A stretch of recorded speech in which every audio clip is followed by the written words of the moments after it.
Well, again, happy Easter, everybody. Happy Easter, Father. Thank you for joining us and spending part of your holiday with us.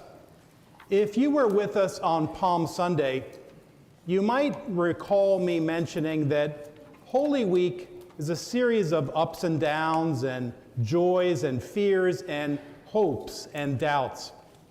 And that is certainly how this past week was for me personally.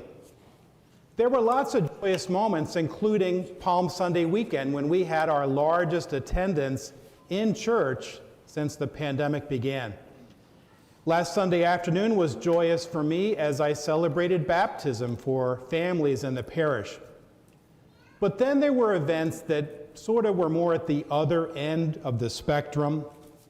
3 times in the past week, I administered the sacrament of the sick to parishioners dealing with a major health crisis. One of those anointings took place on Good Friday at Johns Hopkins Hospital in Baltimore. Lexi Duffy is 11 years old, and for the past 2 years has been fighting a very brave battle against a very aggressive cancer. On my way to the hospital, I wondered what words of comfort or hope I could offer to Lexi and her mom. But standing at her bedside, all of my worries evaporated. Lexi has a very pure and innocent faith about what she's going through. In the midst of her struggle, one that the average person would shrink from, she has a joy and a hope that is just incredible and amazing. And it comes from Lexi's belief that no matter what she's going through, God is with her and always will be. Driving back to Bowie, I offered a prayer of thanks to God for the example of faith that I witnessed in Lexi.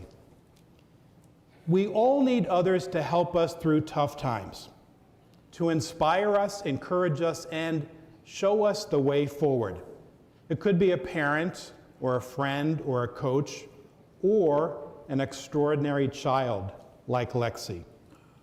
But as disciples, we gather here on Easter to profess that Jesus Christ, risen from the dead, does this more powerfully than any person ever.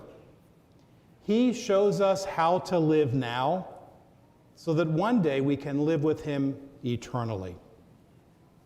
Today we're beginning our Easter message series titled, This Changes Everything. 2,000 years ago, Jesus miraculously rose from the dead and altered the course of human history. And 20 centuries later, this one event and this one person is still radically changing lives, offering hope to the lost, peace to the restless, and healing to the hurting. My prayer today is that the risen Christ will change your life too. To get us started, let's turn to the readings we just heard. When Jesus was crucified on Good Friday, his disciples were devastated. For 3 years, he'd been their leader and friend. They followed Jesus, hoping that he was the long-expected Messiah. But his death on the cross crushed their hopes and dreams. The gospel we just heard told us that they visited his tomb to complete his burial and say their final goodbyes. But what they discovered that Sunday morning left them shaken and confused. The stone had been rolled away. The tomb was empty. Something unexpected had happened, but what? Then they were given the answer. Jesus had been raised from the dead. And in that instant, everything changed for them. They went from sadness to joy, from devastation to elation, from thinking this was the end to believing again. The first disciple to experience this change was Mary Magdalene. The risen Jesus appeared to her first, and then she ran to tell others the good news. With her grief and doubt taken away, Mary was filled with joy. But the disciple who was the most changed was Peter. 3 days before Easter, Peter hit rock bottom. At the Last Supper on Thursday, Jesus told the apostles that Peter would deny 3 times that he even knew Jesus. And Peter bragged, "Not me, never going to happen. Jesus, I will die for you." Then just a few hours later, after Jesus' arrest, Peter did exactly what Jesus predicted, which caused Peter to go off and weep bitterly. And now, 3 days later, that same person is experiencing something unexpected, and he is changed forever. No more denial, no more running away to save his own neck. Peter is now speaking up and courageously sharing the good news, unafraid of the consequences. So if we know what Jesus' resurrection meant for his followers 2,000 years ago, what does it mean for us today? I describe it this way. Easter was God drawing a line in the sand and declaring victory over sin and death. The resurrection of Jesus was the war being won for all people, for all time. And that's what draws us here and what we profess this Easter. Jesus rose. He changed everything then and still can today. This Easter can be your personal line in the sand. It can happen, but only if you want it. Maybe you're joining us for the first time or first time in a long time. Maybe you've come out of a sense of obligation or to please a family member. Maybe a parishioner invited you. Maybe you're not sure why you're here.